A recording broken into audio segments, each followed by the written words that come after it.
أعوذ بالله من الشيطان الرجيم.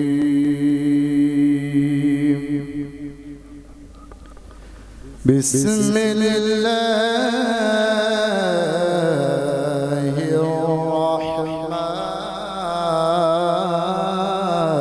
الرحيم.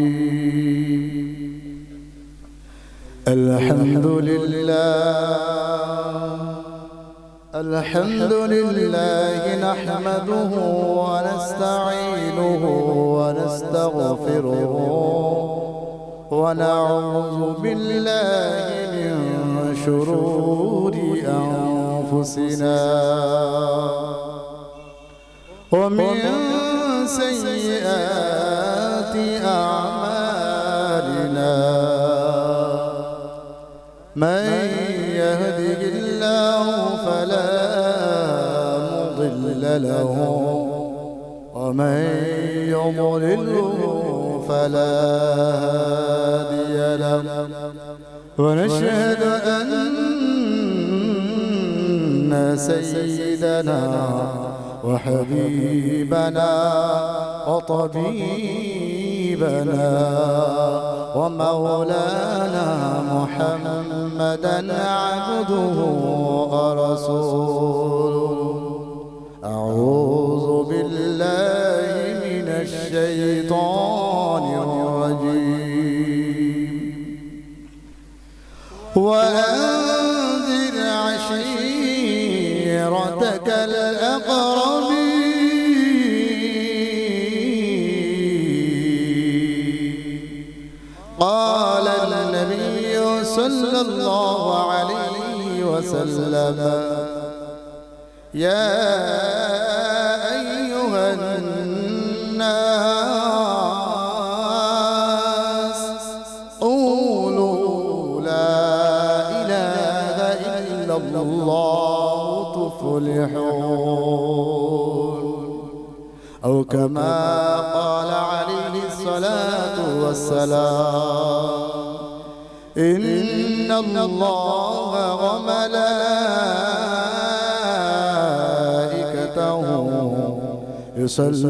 يصلون على النبي. يا أيها الذين آمنوا صلوا عليه وسلموا تسليما. محمد شنقدر الشريف. اللهم صل على محمد شنقدر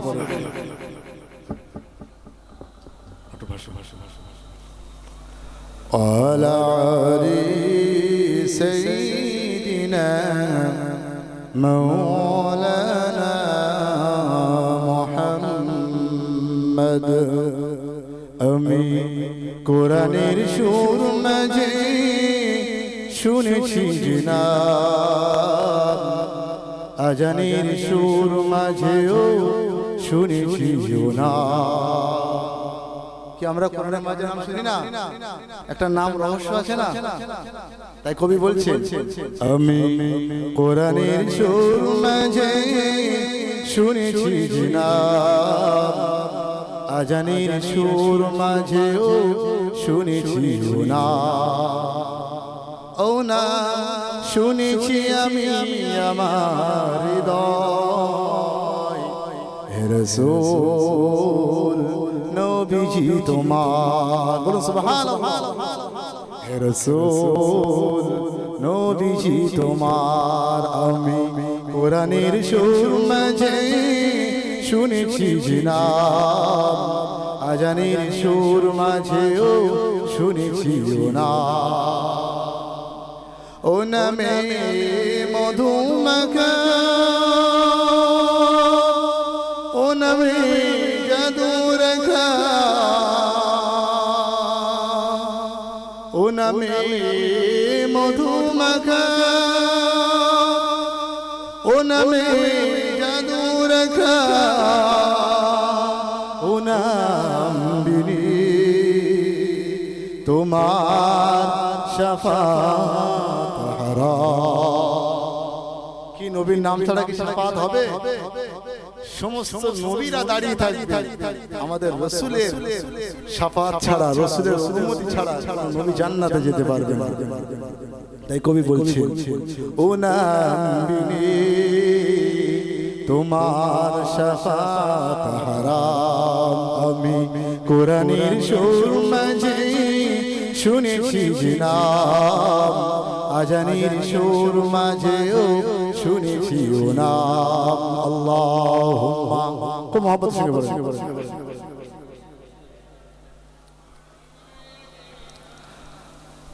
ওয়ালা আলি সাইয়্যিদিনা মাওলানা মুহাম্মদ, মহব্বত সঙ্গে কালিমা জিকির লা ইলাহা ইল্লাল্লাহ, লা ইলাহা ইল্লাল্লাহ, লা ইলাহা ইল্লাল্লাহ মুহাম্মাদুর রাসূলুল্লাহ।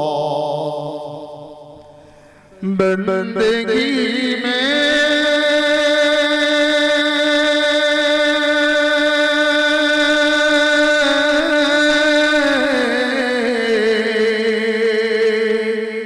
जिंदगी गुजरना है मुझे,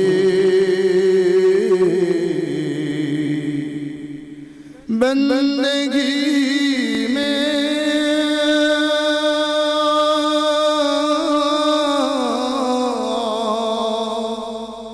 जिंदगी गुजरना है हमें, या रब्बल आलमीन, या रब्बल आलमीन, या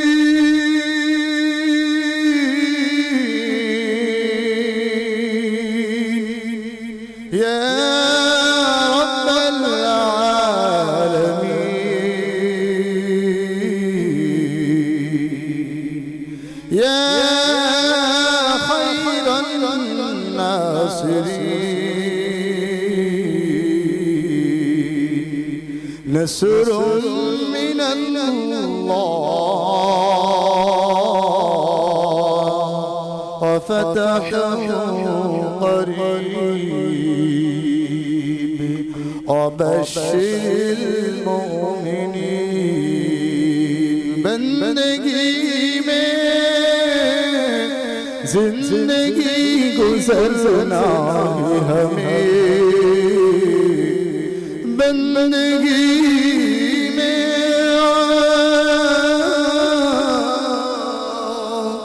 زندگی گزرنا ہے مجھے، یا رب العالمین،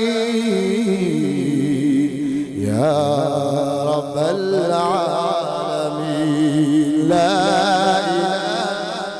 محبت شنی الا اللہ، لا الہ الا اللہ، لا الہ الا اللہ محمد رسول اللہ صلی اللہ علیہ وسلم۔ আমি বেশি লম্বা করব না আলোচনা। শুরুতে একটা আয়াত রেখেছি আলোচনা সংক্ষিপ্ত আকারে। ওয়াজ মানে 3 ঘন্টা ধরে ওয়াজ করলাম, এক একটা বক্তা 3 ঘন্টা ধরে ওয়াজ করবে, আর কিছু মনে থাকবে না, আমল করব না, এমনটা না। ওয়াজ শব্দ মাওয়াইজ, ওয়াজ শব্দের অর্থ হচ্ছে উপদেশ, উপদেশ দেওয়া, ভালো উপদেশ দেওয়া, খারাপ থেকে বিরত থাকা, বিরত থাকার কথা বলা। 1 ঘন্টা 8 ঘন্টা যথেষ্ট, যদি সেগুলো জীবনে আমলে বাস্তবায়ন করা যায়। আমরা এখানে বসেছি কি জন্য? শুনবো, খাবো, বাড়ি চলে যাবো এমন নাকি? না, কোরআনের কথা শুনে জীবনে বাস্তবায়ন করবো এমন উদ্দেশ্য নিয়ে এসেছি। বলেন বলেন, কথা বলেন। মনে করেন ক্লাস চলছে, আমি শিক্ষক হবার যোগ্য না, তবে এখন মেনে নেন কোরআনের আয়াত পড়ছি, আপনারা শুনছেন, ছাত্র আর শিক্ষকের ক্লাস চলছে, একটা কোরআনের ক্লাস। আল্লাহ আমাদের সকলের সকল কবুল করুন, আল্লাহুম্মা আমিন। একটা আয়াত বলেছে ওয়া আনজির আশিরাতাকাল আকরাবিন। এই আয়াতটা যখন নাজিল হওয়া মানে অবতীর্ণ হওয়া, উপর থেকে নিচে আসে। এই আয়াতটা নাজিল হলে আল্লাহ রাসূল তখন আদেশ হয়েছে তখন নিকটবর্তীদের কাছে ওয়ানজির, হে নবী আপনি ভীতি প্রদর্শন করুন, আশিরাতাকাল আকরাবিন, আপনার নিকটবর্তীদের কাছে আপনি ভীতি প্রদর্শন করুন। আল্লাহ রাসূল এই আয়াতটা নাজিল হয়ে গেলে তিনি তৎকালীন সময়ে একটা উদ্দেশ্য ছিল যে এখন যেমন মাইক আছে, সেই সময়ে তৎকালীন সময়ে মাইক ছিল, কোন একটা জায়গায় চূড়ায় উঠে চিৎকার দিয়ে ঘোষণা দেওয়া হতো। এই আয়াত নাজিল হলো, আল্লাহ তাআলা বিশ্ব নবীর উপরে কোরআন নাজিল করে আয়াত নাজিল করে দিলেন ওয়া আনজির আশিরাতাকাল আকরাবিন। ও নবী, তোমার নিকটবর্তীদের কাছে তুমি ভীতি প্রদর্শন করো। ভীতিটা কি? জাহান্নামের ভয় তুমি প্রদর্শন করো। আল্লাহ রাসূলের উপরে আয়াত নাযিল হলে রাসূলুল্লাহ একদিন সকাল বেলাতে সাফা পর্বতের চূড়ায় উঠে গেলেন, চূড়ায় আরোহণ করলেন, আরোহণ করে বললেন বিপদ বিপদ বিপদ। মক্কার মানুষেরা বিপদ বিপদ শুনতে পেয়ে ছুটতে লাগলেন, কে হাঁকছে কে হাঁকছে, দেখো দেখো দেখো কে হাঁকছে। দেখতে পেল আব্দুল্লাহর বেটা মুহাম্মদ বিপদ বিপদ বলে সংকেত দিচ্ছে। দৌড়ে দৌড়ে মানুষেরা আসছে, মক্কার মানুষেরা আসছে।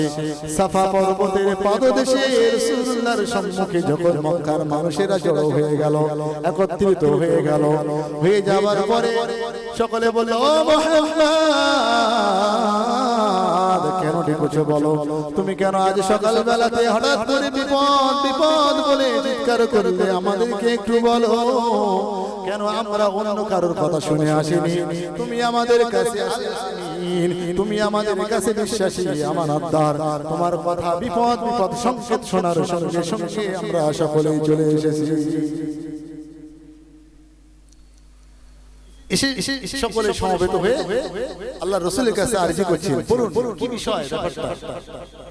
রাসূলুল্লাহ বললেন ইয়া আইয়ুহান নাস কুলু লা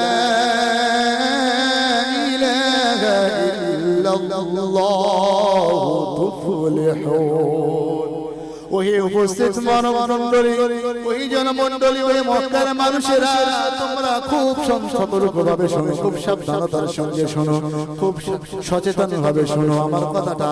ইয়া আইয়ুহান নাস, ওহে মানব সম্প্রদায় শোনো, কুলু লা ইলাহা ইল্লাল্লাহ, তোমরা সকলে বলো বলো বলো ইল্লাল্লাহ, নেই কোনো মাবুদ, নেই কোনো উপাস্য, নেই কোনো সৃষ্টিকর্তা, নেই কোনো পালনকর্তা, নেই কোনো ইলাহা, নেই কোনো হায়াতের মালিক, নেই কোনো রিজিকের মালিক, নেই কেউ মওতের মালিক। তোমরা সকলে বলো লা ইলাহা ইল্লাল্লাহ,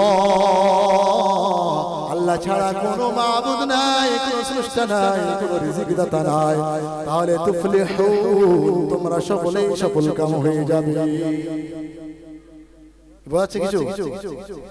তখন ইসলাম আসেনি, ইসলাম সবে কোরআন নাযিল করে আল্লাহ তাআলা আদেশ করছেন যে আপনি আপনার নিকটবর্তীদেরকে ডাকুন, ডেকে ইসলাম প্রচার করুন, আমি যে আল্লাহ এক, আমার একত্ববাদের প্রচারটা করে দিন।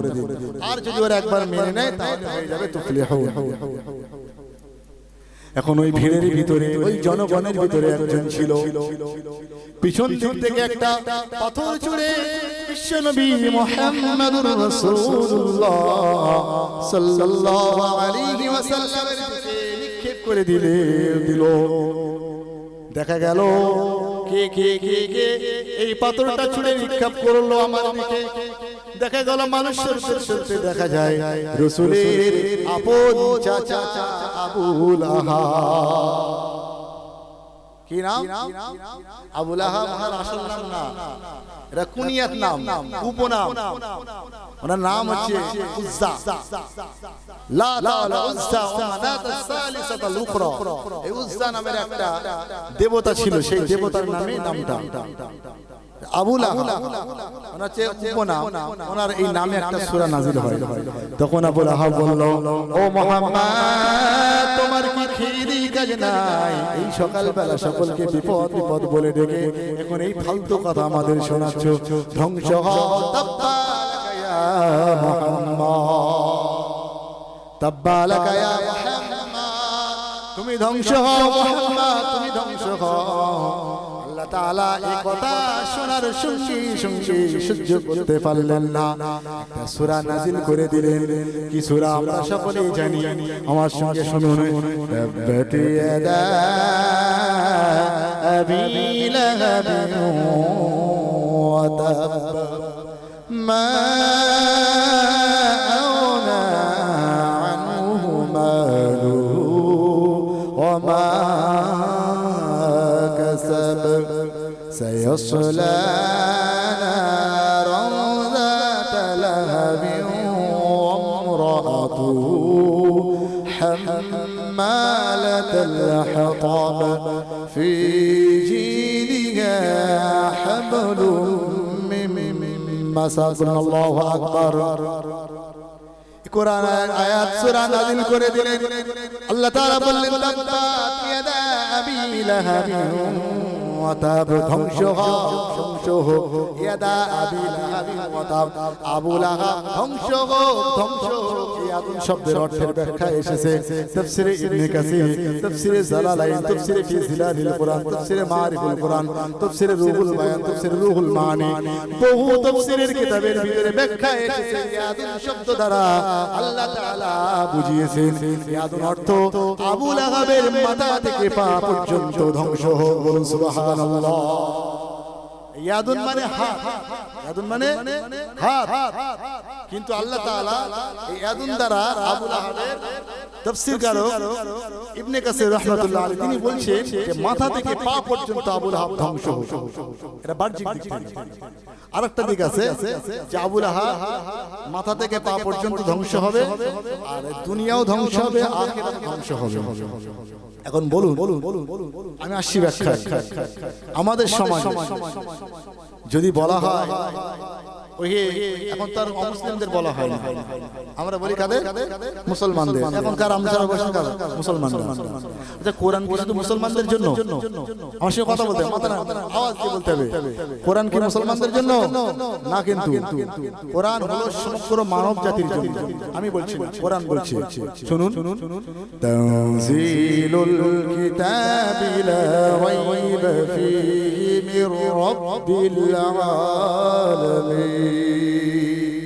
আল্লাহ তাআলা এই কিতাব নাযিল করেছেন, লা রাইবা ফীহি, এর ভিতরে কোন প্রকারের ভুল তো দূরের কথা, ভুল থাকা তো দূরের কথা, এর ভিতরে কোন প্রকারের বিন্দু মাত্র, যাররা পরিমাণ, অণু পরিমাণ, পরমাণু পরিমাণ, বিন্দু মাত্র সংশয়ের অবকাশ নাই। আর এই কিতাব নাযিল হয়েছে লা রাইবা ফীহি মির রাব্বিল আলামিন। আল্লাহু আকবার। সমগ্র বিশ্ব জগতের প্রতিপালক আল্লাহ তার পক্ষ থেকে লাউহে মাহফুজ থেকে বাইতুল ইজ্জাত প্রথম আসমানে আল্লাহ তাআলা এই কোরআন, সমগ্র কোরআন একত্রে নাযিল করে দিয়েছেন। বলেন সুবহানাল্লাহ। আল্লাহ তাআলা বলেন, এই কোরআনকে আমি শুধু মুসলমানদের জন্য পাঠাইনি, এই কোরআনকে আমি সমগ্র মানব জাতির জন্য প্রেরণ করেছি। কি আল্লাহ তাআলা বলছেন দেখুন, যালিকাল কিতাবু লা রাইবা ফীহি মির রাব্বিল আলামিন। এই কিতাব এমন একটি কিতাব, এই কিতাবের ভিতরে কোনো প্রকারের ভুল তো দূরের কথা, কোনো প্রকারের সংশয় নাই। আর এই কিতাব আমি শুধু মুসলমানদের জন্য বানাইনি, হুদাল লিন-নাস। শাহরু রমাদানাল্লাযী উনজিলা ফীহিল কুরআন হুদাল লিন-নাস। আল্লাহ তাআলা বলেন, শাহরু রমাদানাল্লাযী উনজিলা ফীহিল কুরআন, আমি কোরআনকে নাযিল করেছি রোজার মাসে একমাত্র শুধুমাত্র সমগ্র মানব জাতির কল্যাণের জন্য। বলুন সুবহানাল্লাহ। তাহলে এ থেকে বোঝা গেল কোরআনটা শুধু মুসলমানের জন্য নয়, হিন্দু ভাইয়ের জন্য, খ্রিস্টান ভাইয়ের জন্য, ইহুদি ভাইয়ের জন্য, জৈন ভাইয়ের জন্য, তাম বিশ্বের যত ধর্ম অবলম্বী আছে, তাম বিশ্বের যত মানুষ আছে, সকল মানুষের জন্য আল্লাহ তাআলা কোরআনকে পাঠিয়েছে। যদি মুসলমান ভাই বলে এই কোরআনটা শুধু আমার জন্য, তাহলে ভুল হয়ে যাবে। তবে সাবধান, যদি কোরআনকে নিয়ে কোনো অমুসলিম কোনো ভাই, কোনো মুসলমান ভাই যদি কটূক্তি করে, তবে কখনোই এটা মেনে নেওয়া যায় না। বলছে তো আমার মুসলমান ভাই অনেকে বলছে যে কোরআনে কিছু কিছু ভুল আছে। এই কয়েক মাস আগে আমরা দেখলাম যে একজন সরকার নামে, ওয়াসিম সরকার নামে একজন ব্যক্তি, কতটা লেখাপড়া জানে আমি জানি না, তার ইতিহাস সম্পর্কে ধারণা আছে কিনা আমি জানি না। তিনি বলছেন যে এই কোরআনটা বদরের যুদ্ধে পুড়ে ছাই হয়ে যায়, তারপর 27 জন শয়তান মিলে কোরআনটা লিখেছে। আচ্ছা, কোরআন কি কোন মানুষের লেখা? বলুন বলুন বলুন, আমি আসছি। শয়তানের লেখা? বলুন নাউজুবিল্লাহ। এই কোরআন পৃথিবীর কোন মানুষের পক্ষে সম্ভব না। ছোট্ট একটা তথ্য দিই, বলার প্রয়োজন। তিনি ইতিহাস সম্পর্কে তার কোনো জ্ঞান নাই, হ্যাঁ হয়তো জ্ঞান আছে, তিনি জানেন, কিন্তু কোন একটা স্বার্থ চরিতার্থ করার জন্য হয়তো কাউকে বা কোন গোষ্ঠীকে, কোন দলকে খুশি করে একটা স্বার্থ চরিতার্থ করার আশায় এই একটা সংবিধান বিরোধী কথা, সংবিধান বিরোধী, কোরআন বিরোধী অবশ্যই। আমি প্রথম ভারতীয় হিসেবে কথা বলি, সংবিধান বিরোধী একটা কথা বলে ফেলে। আমি তার কথার উপর ভিত্তি করে আজকে ছোট্ট কয়েকটা প্রমাণ দিই। গত কয়েক বছর আগে আমেরিকার বৈজ্ঞানিক কোরআন 1400 বছর আগে নাজিল হয়েছে। আল্লাহ তাআলা কোরআনে মানে কোট করে দিয়েছে যে তোমরা যদি বলো, সন্দেহ করো যে কোরআনে ভুল আছে, কোরআন মানুষের বানানো, চেষ্টা করে দেখো তোমরা। চ্যালেঞ্জ দিয়েছে। কি চ্যালেঞ্জ? শুনুন। আল্লাহ বলছেন, কুল লা ইন জিতামাআতিল ইনসু ওয়াল জিন্নু আলা আন ইয়াতু বিমিসলি হাযাল কুরআন লা ইয়াতুনা বিমিসলিহি ওয়ালাউ কানা বা'দুহুম লিবা'দিন যাহিরা। আল্লাহু আকবার, আওয়াজ দিবেন আল্লাহু আকবার। কুল লা ইন জিতামাআতিল ইনসু ওয়াল জিন্নু, ও নবী আপনি বলে দেন পৃথিবীর মানুষের কাছে বলে দেন, ইন জিতামাআতিল ইনসু মানব জাতির কাছে বলে দেন, ওয়াল জিন্নু আর জিন জাতিদেরকে বলে দেন, আলা আয়াতু বিমিসলি হাযাল কুরআন, ও দুনিয়ার সমগ্র মানব জাতি তোমরা সকলে একত্রিত হও, আর জিন জাতি একত্রিত হও। তোমরা মানুষেরা জিনদেরকে সাহায্য করো, আর জিনরা তোমরা মানুষদেরকে সাহায্য করো। সকলে একত্রিত হয়ে সাহায্য করে আলা আয়াতু বিমিসলি হাযাল কুরআন, আমার এই কোরআনের অনুরূপ একটি কোরআন তোমরা বানিয়ে দেখাও।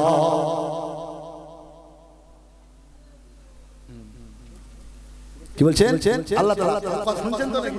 বুঝতে পারছেন? আওয়াজ দেন। আল্লাহ চ্যালেঞ্জ দিচ্ছেন কিন্তু কি যে জিন জাতি আর মানব জাতি তোমরা সবাই একত্রিত হও, হয়ে আমার কোরআনের অনুরূপ একটা কোরআন বানাও।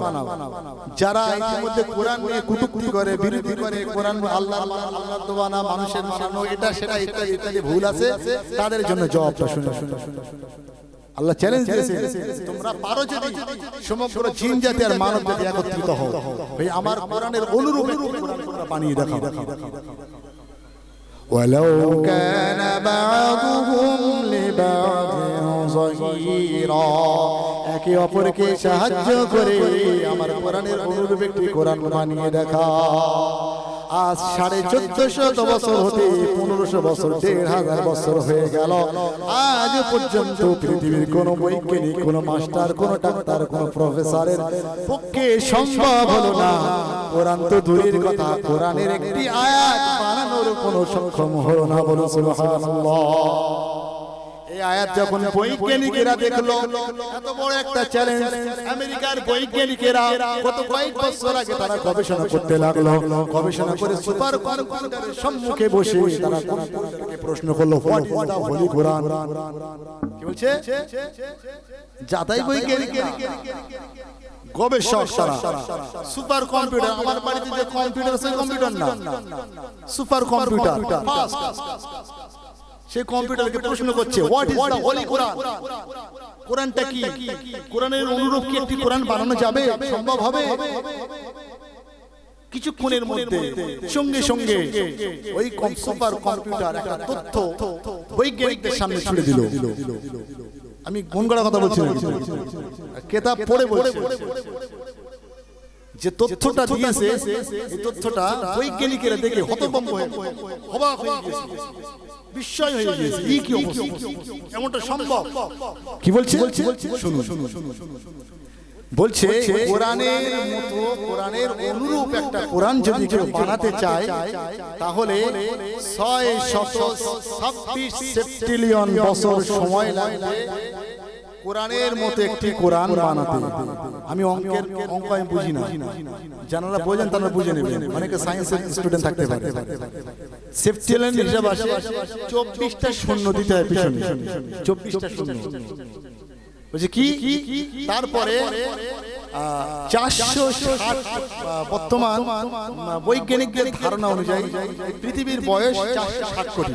তথ্য মনে রাখবেন। কত বছর? কত 460 কোটি। আর বৈজ্ঞানিকের তথ্য অনুযায়ী, আমি বলছি না কিন্তু, কোরআন বলছে না, বৈজ্ঞানিকরা গবেষণা করে বলছে যে পৃথিবীতে মানুষ 2 মিলিয়ন বছর আগে, মানে 20 লক্ষ বছর আগে। 1 মিলিয়ন মানে 10 লাখ, আর 2 মিলিয়ন মানে 20 লাখ। তাই তো? ভুল বলছি না তো? বলবেন আমাকে, ভুল বললে বলবেন। 20 লক্ষ বছর আগে পৃথিবীতে মানব সূচনা, অর্থাৎ আদম আলাইহিস সালাম এসেছেন। আল্লাহ বেহতর জানেন, এটা বৈজ্ঞানিকের তথ্য। এবার বৈজ্ঞানিক কম্পিউটার তথ্য দিয়েছে 626 সেপ্টিলিয়ন বছর সময় লাগবে কোরআনের মতো একটি কোরআন বানাতে। তারপর কি বলছে? যে পৃথিবীর যে বয়স 460 কোটি বছর, এই 460 কোটি বছর মানুষ একাধারে বেঁচে থাকে। মনে করুন এখন 600 কোটি কি 700 কোটি মানুষ সারা পৃথিবীতে, সাপোজ উদাহরণ ধরে নেন। তাহলে 460 কোটি বছর একাধারে একটা মানুষ মরবে না। আদম নবী থেকে নিয়ে আজ পর্যন্ত যত মানুষের কেউ মরবে না, কেউ খাবে না, কেউ ঘুমাবে না, কেউ সংসার করবে না, আয়েশ আরাম সব বাদ দেবে। দিয়ে 626 সেপ্টিলিয়ন বছর চেষ্টা করার পরে 63 অক্টোলিয়ান বার চেষ্টা করার পরে অনুপরিমাণ কি প্রশান্ত মহাসাগরে যদি একটা সূচ ঢুকিয়ে দেওয়া হয়, যে সূচটা তুলে যতটুকু পানি উঠবে, এক বদনা পানি উঠবে নাকি? এক ডাবর উঠবে? এক ফোঁটা উঠবে? এক ফোঁটা উঠবে না, কিন্তু একেবারে খুবই সামান্য উঠবে। তা কম্পিউটার তথ্য দিচ্ছে যে সূচ তুলে যে পানিটা উঠবে, ওই পানিটা আবার 100 কোটি ভাগ করতে হবে। দেখা যাবে? বলছে মাইক্রোস্কোপ যন্ত্র ছাড়া দেখা যাবে না, অনুবীক্ষণ যন্ত্র ছাড়া দেখা যাবে না। বলছে ওইটা 63 অক্টোলিয়ান বার, কতবার চেষ্টা করার পরে অক্টোলিয়ানের হিসাব আসে 27টা শূন্য লাগবে শেষে। মনে রাখবেন, আমি বল অঙ্ক পারি না কিন্তু 27টা শূন্য লাগবে ওই হিসাব করতে গেলে। বলছে 63 অক্টোলিয়ান বার চেষ্টা করার পরে ওই সূচের আগায় যে অনুপরিমাণ মাইক্রোস্কোপ যন্ত্র ছাড়া যে পানিটা দেখা যাবে না, কতবার সক্ষম হবে। বলছে তারপরেও পারবে না। বলুন সুবহানাল্লাহ। তার মানে কি সম্ভব হবে? 460 কোটি বছর কেউ বাঁচবে? বাঁচবে? বাঁচবে না। 60 বছর হাফ কবরে ঢুকে গিয়েছে। আরে তুই কোথায় যাচ্ছিস? বলে পার্কে যাচ্ছি। আরে কবর হাফ কবরে ঢুকে গিয়েছিস। বোঝানোর জন্য বলছি। তাহলে আমরা 60 বছর 70 বছর বেশি বাঁচি না, 460 কোটি বছর কেউ বাঁচবেও না। সুতরাং কোরআনের অনুরূপ পারবে না। আল্লাহ বলছেন আম ইয়াকুলুনা ইফতারা কুল ফাতু বিসূরাতিন মিন মিসলিহি ওয়াদউ শুহাদাকুম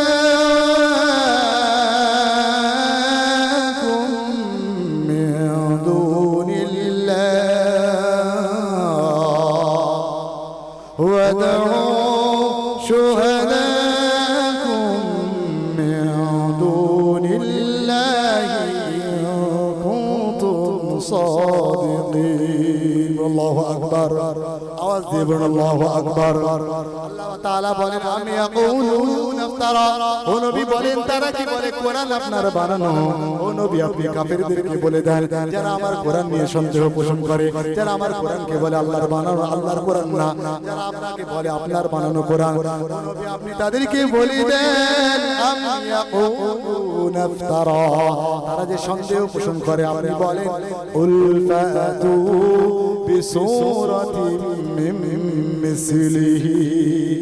ও দুনিয়ার মানুষেরা, ও তোমরা যারা কোরআনকে সন্দেহ করো, কোরআন মুহাম্মাদের বানানো আল্লাহর দেওয়া কোরআন না, তোমরা একবারের জন্য চ্যালেঞ্জটা গ্রহণ করো উল ফাতু বিসূরাতিন মিন মিসলিহি। পুরো কোরআনটা 114টি সূরা না, 30টা পারা না, 7টা মঞ্জিল না, একটা সাফা না, ছোট্ট একটি সূরা বানিয়ে দেখাও। আগে বলেছিলেন কোরআনের অনুরূপ কোরআন একটা বানিয়ে দেখাও। আল্লাহ চ্যালেঞ্জটা আরো সহজ করে দিয়েছে। দিয়ে বলছেন পুরো কোরআন লাগবে না, একটা সূরা বড় সূরা লাগবে না, একটা পারা লাগবে না, কোরআন মাজিদের একটা ছোট্ট সূরা বানিয়ে দেখাও। شهداءكم من دون الله إن كنتم صادقين। তোমরা যে দাবি করছো কোরআনটা আমার নবীর বানানো, তোমাদের দাবিতে যদি সত্যবাদী হয় তাহলে একটা ছোট্ট সূরা বানিয়ে দেখাও। যখন এই আয়াতটা নাযিল হলো মক্কার কাফেররা উঠে পড়ে লেগে গেল নবী মুহাম্মদকে মিথ্যা বলে প্রমাণ করতে হবে কোরআনটা মুহাম্মাদের বানানো। তাহলে আমরা যদি প্রমাণ করতে পারি তাহলে আমাদের জিয়াদটা বেঁচে যাবে। আমরা যে মক্কার ওই জাহিলিয়াতের যুগে যে প্রথা চালিয়ে রেখেছিলাম ওটা চালু হয়ে থাকবে। এমন ভাবে মক্কার কাফেররা তারা প্রতিযোগিতা লাগিয়ে দিল যে কে একটা সূরা বানাতে পারবে। বুঝতে পারছেন না? আমরা মাঝে প্রতিযোগিতা দিই, কিরাত প্রতিযোগিতা, কে কত ভালো পড়তে পারবে, যে ভালো পড়তে তাকে প্রাইজ দেব। আর যেই এই আয়াতটা নাযিল হয়েছে কাফেররা সবাই লেগে গিয়েছে যে কে আগে একটা সূরা বানিয়ে দেখাতে পারবে। আর ওই জাহিলিয়াতের যুগে একটা বড় বড় চলন ছিল যে সেই সময় মানে কবি সাহিত্যিকদের খুব প্রভাব ছিল। অনেক দিন সময় হয়ে গেল, কবি লাবিদ প্রখ্যাত একজন কবি লাবিদ বেশ কয়েকদিন যাওয়ার পরে সূরা কাউসার মুখস্থ আছে আপনাদের? ইন্না আ'তাইনাকাল কাউসার ফাসাল্লি লিরাব্বিকা ওয়ানহার ইন্না শানিআকা হুয়াল আবতার। ছোট্ট একটি সূরা, 3টি আয়াতের একটি সূরা। এই তো 3টি আয়াতের একটি সূরার অনুরূপ একটি সূরাও কেউ বানাতে পারলো না। এই কবি লাবিদ কাবা ঘরে দেওয়ালে ইন্না আ'তাইনাকাল কাউসার ফাসাল্লি লিরাব্বিকা ওয়ানহার, এই দুইটা আয়াত লেখা ছিল। তার নিচে কবি লাবিদ লিখে দিল লাইসা হাযা মিন কালামিল বাশার। সুবহানাল্লাহ, আরেকটু জোরে বলুন সুবহানাল্লাহ। বাংলাটা বলছি আমি, লাইসা হাযা মিন কালামিল বাশার। ও মক্কার কাফেররা, তোমরা যারা নবী মুহাম্মদকে অবিশ্বাস করছো, ও দুনিয়ার মানুষেরা তোমরা শোনো, যারা কোরআনকে অবিশ্বাস করছো, কোরআন আল্লাহর দেওয়া না, শোনো শোনো শোনো, লাইসা এই যে কালামটা তোমরা দেখছো দেওয়ালে ঝুলিয়ে দেওয়া আছে, লটকে দেওয়া আছে, ইন্না আতাইনাকাল কাউসার ফাসাল্লি লিরাব্বিকা ওয়ানহার, লাইসা হাযা মিন কালামিল বাশার। এই কালামটা কোন দুনিয়ার কোন মানুষের কালাম না, বলুন সুবহানাল্লাহ। এই কোরআন, এই যে কালাম দেওয়া আছে, এটা দুনিয়ার কোন মানুষের বানানো না। বৈজ্ঞানিকরা এই আয়াতকে গবেষণা করে তারা তথ্য পেয়ে গেল, তারা মুসলমান হয়ে গেল, বলে সুবহানাল্লাহ। সেই কোরআন নিয়ে আমরা আলোচনা করি। আমি সেই আলোচনায় ফিরে যাই। কোরআনের প্রতি যারা সন্দেহ পোষণ করে, যারা কোরআনকে নিয়ে অবিশ্বাস করে, তারা যদি ক্ষুদ্র পরিমাণ অনু পরিমাণ কোরআনকে নিয়ে যদি অবিশ্বাস করে, তাহলে তাদের ঈমানের খাতরা হবে, বেঈমান হয়ে যাবে। কি খেয়াল করে আছে নাকি? এটি খেয়াল নেই নাকি? একটু দূরে পড়ে দিন, আল্লাহুম্মা সাল্লি আলা। ছাত্রছাত্রীরা তোমরা প্রস্তুত হও, ঠিক 11টা এখানে আসবে তোমরা, ঠিক 11টা। আমি আলোচনা সংক্ষেপ করছি। ওয়ালা আলি সাইয়্যিদিনা মাওলানা মুহাম্মাদ মদিনা যাইতে পারলাম না, মদিনা দেখতে পারলাম না, মদিনা যাইতে পারলাম না, মদিনা দেখতে পারলাম না।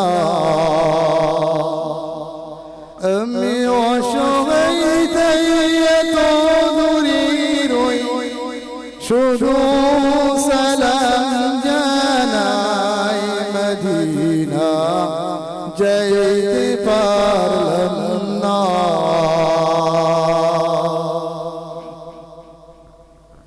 মদিনা নাম কত সুন্দর,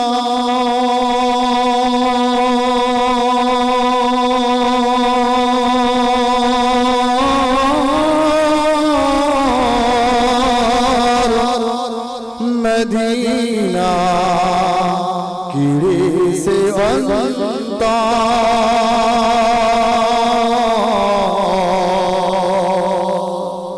কি মদিনা নাম সুন্দর না? মদিনা নাম সুন্দর তো নাকি? মদিনা নাম কত সুন্দর,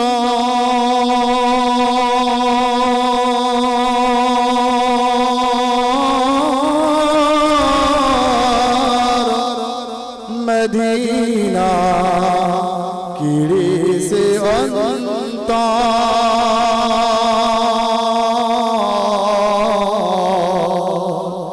সেই মদিনার পথের ধুলি আমি, সেই মদিনার পথের ধুলি আমি মাখতে পারলাম না, মদিনা যাইতে পারলাম না, মদিনা দেখতে পারলাম না।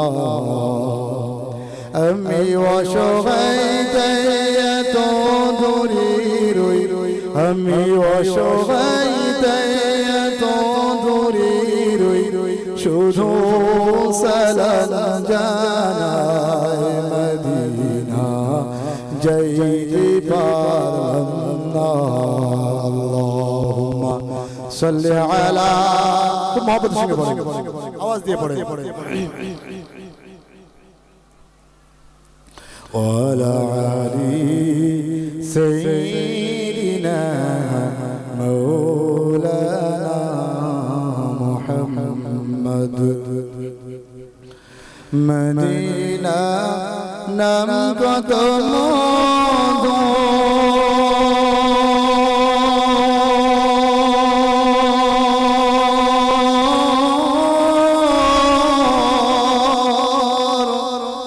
মদিনা আরজি কত,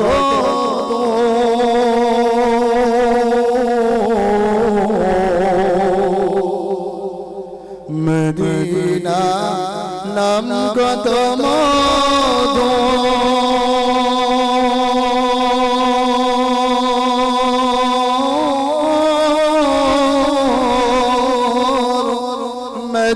মদিনা আর যে কত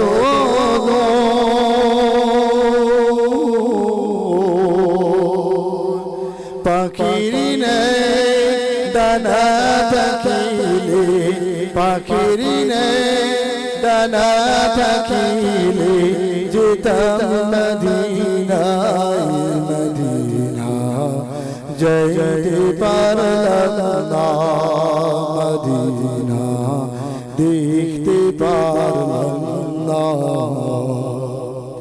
আমি অসহায় এত দূরে রই আমি অসহায় এত দূরে রই শুধু সালাম জানাই মদিনা যাইতে পারলাম না আল্লাহুম্মা সাল্লি আলা মুহাম্মদ সঙ্গে আওয়াজ দিয়ে পড়ি وعلى آل سيدنا مولانا محمد আলোচনা মনে আছে কথা ছিলাম বলুন তো কথা ছেড়ে এসেছি হে আবু লাহাব ছেড়ে এসেছি এইবারে যখন মক্কার কাফেররা ওই আবু লাহাব সহ নবীজির দরবারে সাফা পর্বতের পাদদেশে যখন সমবেত হলো আর আবু লাহাব পাথর মেরে বলল তাব্বারাকা ইয়া মুহাম্মদ তুমি ধ্বংস হও মুহাম্মদ আল্লাহ সহ্য করতে পারেন আল্লাহ সঙ্গে সঙ্গে সূরা লাহাব নাযিল করে দিয়ে আবু লাহাবের ধ্বংসের ভবিষ্যৎবাণী করে দিয়েছেন বলে সুবহানাল্লাহ কি ধ্বংস তাব্বাত ইয়াদা আবি লাহাব ওয়া তাব ধ্বংস হও আবু লাহাব তোমার হস্তদ্বয় ধ্বংস হও অর্থাৎ তোমার মাথা থেকে নিয়ে পা পর্যন্ত তুমি ধ্বংস হও তোমার দুনিয়া ধ্বংস হবে তোমার আখিরাত ধ্বংস হবে বিশ্বনবী যখন বললেন ইয়া আইয়ুহান নাস ওয়ে মানব সম্প্রদায় ক্বালু লা ইলাহা কুলু লা ইলাহা ইল্লাল্লাহ আল্লাহ ছাড়া কোনো মাবুদ নাই তুফলিহুন তাহলে তোমরা সকলেই সফলকাম হয়ে যাবে এই কথা কেউ মানতে পারলো না যদি তোমরা এটা না মানো যদি তোমরা আল্লাহকে না মানো আল্লাহকে ছাড়া গায়রুল্লাহকে মানো আল্লাহ ছাড়া অন্য কাউকে ইলাহ বলে মানো তাহলে তোমরা জাহান্নামী হবে আবু লাহাব চিৎকার দিয়ে উঠল ও মুহাম্মদ শোনো শোনো শোনো শোনো অনেকের জন্য তোমার কথাটা সত্য তুমি যেটা বলছো সত্য যদি আমরা না মানি আমরা জাহান্নামী হব আমরা কবরে যে শাস্তি পাবো আমরা তোমার কথা একটু ক্ষণিকের জন্য মেনে নিলাম যদি তাই হয় আমি আমার সন্তান দিয়ে আমার সম্পদ দিয়ে আমি মুক্তিপণ দিয়ে বেঁচে যাব আমাদের সমাজে সব মানুষ আছে অপরাধ করলে কি করে এই দে 2 লাখ টাকা ছেড়ে দে চেপে জানা জানাটা ছেড়ে দে ছেড়ে দে চল বলিস নি বাবারটা বাদ দে না ছেড়ে দে টাকা পয়সা দিয়ে ছাড় হয় না দুনিয়ার আদালতে দুনিয়ার জেলখানায় টাকা পয়সা দিয়ে মুক্তিপণ দেওয়া যায় কিন্তু আল্লাহর আদালতে কি মুক্তিপণ দেওয়া যাবে যাবে না আবু লাহাবের কথাটা আল্লাহ সঙ্গে সঙ্গে ধূলিসাৎ করে দিলেন কি বললেন মা আনা আনহু মালু আমা কাসাব আবু লাহাব মা আগনা আনহু তুমি যা সঞ্চয় করেছো তুমি যা উপার্জন করেছো তুমি যা তোমার যা ধন সম্পদ আছে মালুহু আমা কাসাব তুমি যা অর্জন করেছো কোনোই কাজে আসবে না বলো সুবহানাল্লাহ আবু লাহাব এই কথা বলার কারণ আছে এই কথা বলার কারণ আছে মক্কার জমিনে তৎকালীন সময়ে যত ধনী মানুষ ছিল তার ভিতরে আবু লাহাব একজন ছিল আমাদের দেশে যেমন মুকেশ আম্বানি ভারতবর্ষের এক নম্বর ধনী এখন তৎকালীন সময়ে আবু লাহাব ছিল ওদের ভিতরে একজন আওয়াজ হচ্ছে কেন কথা কথা হচ্ছে। আবু লাহাব ছিল ধনী, আবার লাঠিও ছিল অনেক, মানে ছেলে ছিল তিনটে, উতবা, উতাইবা আর মাআতা। কয়টা ছেলে? তিনটে ছেলে। বলছি আমার যদি তাই হয় আমি আমার সন্তান আর সম্পদ দিয়ে মুক্তিপণ দিয়ে বেঁচে যাবো, আমি জাহান্নামে যাবো। আল্লাহ ও কথাটা খণ্ডন করে দিলেন।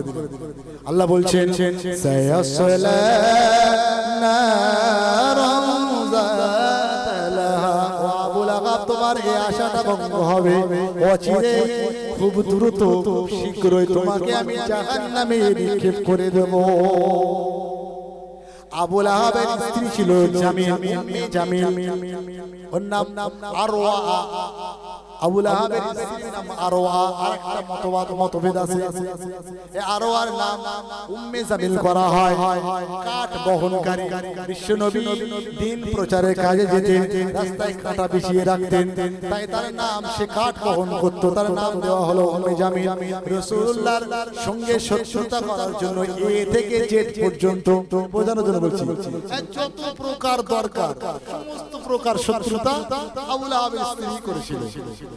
এবার আবু লাহাবের স্ত্রীর কথা আল্লাহ বলছে, উমরাতু হাম্মালাতাল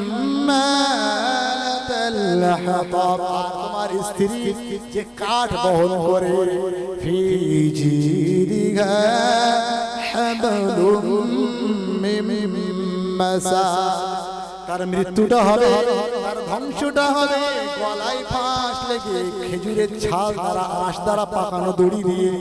বিভিন্ন ব্যাখ্যা আছে। যখন এই সূরাটা নাজিল হলো, উম্মে জামিল তেলে বেগুনে জ্বলে উঠলো, তেলে বেগুনে জ্বলে উঠলো, ছুটতে ছুটতে হাতে পাথর নিয়ে ছুটতে লাগলো। আমি আজ মুহাম্মদকে বাঁচিয়ে রাখবো না, আজ মুহাম্মদকে আমি মেরে দেব, আমি আজ মুহাম্মদকে মেরে দেব, আব্দুল্লাহর বেটাকে মেরে দেব। উম্মে জামিল ছুটতে ছুটতে ছুটতে ছুটতে বিশ্বনবীর সন্নিকটে যখন এসে যায়, বিশ্বনবীর সঙ্গে বিশ্বনবীর প্রিয় সাহাবী আবু বকর সিদ্দিক রাদিয়াল্লাহু তাআলা আনহু, তিনি বলছেন, ইয়া রাসূলুল্লাহ,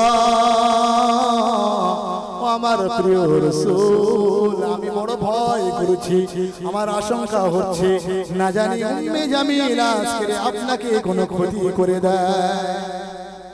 আচ্ছা, যারা আল্লাহর উপর ভরসা করে তারা কারণ ভয় করে দুনিয়ায়? কারণ যদি রাসূলুল্লাহ অন্যায়ের প্রতিবাদ না করতেন, যদি আল্লাহ ছাড়া কোনো মাবুদ না এই কথা যদি না বলতেন, তাহলে রাসূলুল্লাহ কিন্তু ভালো ছিল, মক্কার জমিনে কাফেরদের কাছে ভালো ছিল। কোরআনের কথা বলার জন্য মূর্তি পূজার বিরুদ্ধে, সুদের বিরুদ্ধে, ঘুষের বিরুদ্ধে জীবন্ত কন্যাগুলো তারা মাটিতে পুঁতে দিত।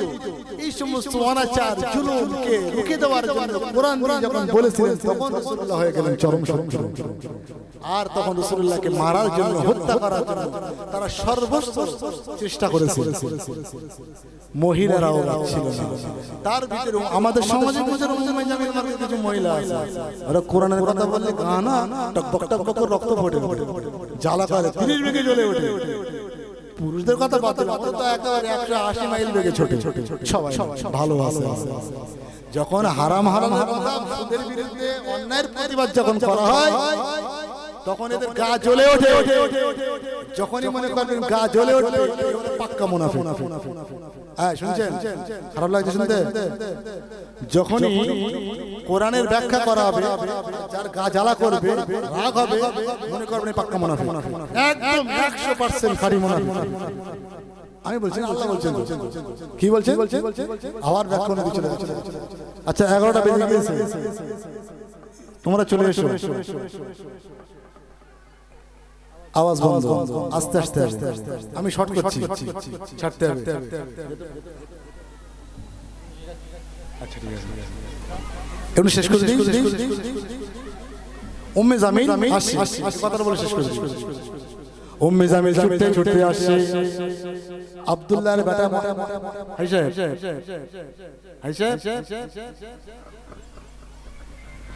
আব্দুল্লাহর বেটা মুহাম্মদকে আমি দুনিয়া থেকে বিদায় দিয়ে দেব। নবীজির প্রিয় সাহাবী আবু বকর সিদ্দিক রাদিয়াল্লাহু তাআলা আনহু ভয় পেলেন, ইয়া রাসূলুল্লাহ, ইয়া হাবিবাল্লাহ, আপনি একটু সাইডে চলে যান, আপনি আড়ালে চলে যান, না জানি উম্মে জামিল আপনাকে কোনো ক্ষতি করে দেয়। রাসূলুল্লাহ বললেন তাওয়াক্কালতু আলাল্লাহ, আবু বকর তুমি ভয় পেও না, ভয় পাওয়ার কোনো কারণ নেই। উম্মে জামিল আসলো, উম্মে জামিল আবু বকর সিদ্দিক রাদিয়াল্লাহু তাআলা ওর সম্মুখে দাঁড়িয়ে কটু কথা বলতে লাগলো, গালিগালাজ করতে লাগলো, নবীজিকে নিয়ে বাজে বাজে কথা বলতে লাগলো। কথা বলে উম্মে জামিল চলে গেল। রাসূলুল্লাহ বললেন ইয়া ও আমার আবু বকর শোনো শোনো শোনো, উম্মে জামিল যখন এসেছে আমার সম্মুখে, আল্লাহ তাআলার একজন ফেরেশতা, একটা বর্ণনা এসেছে আল্লাহ তাআলার ফেরেশতা উম্মে জামিলের সামনে দাঁড়িয়ে যায় আর রাসূলুল্লাহকে দেখতে পায় না। বলুন সুবহানাল্লাহ। আর একটা বর্ণনা এসে আল্লাহ তাআলা উম্মে জামিলের চোখে একটা পর্দা ফেলে দেয়, যে পর্দা ফেলে দেওয়ার কারণে উম্মে জামিল রাসূলুল্লাহকে দেখতে পায়নি। যাই হোক, ছাড়বো, আলোচনা অসমাপ্ত থাকলো, কিছু মনে করবেন না। কষ্ট নিচ্ছেন নাকি? সময় সংক্ষেপ, আবার প্রধান অতিথি আসবেন, আবার একটা তারানা হবে, সেই সুযোগটা দিতে হবে সব রকম। আচ্ছা, আমি একটা আবেদন করব আমার মায়েদেরকে, আপনারা অবশ্যই বাইরে আসবেন। আমি আজকে নিয়ত করে নিয়েছি আপনারা বাইরে আসবেন আর এই তারানাটা দেখবেন, তবে নাকাব দিয়ে।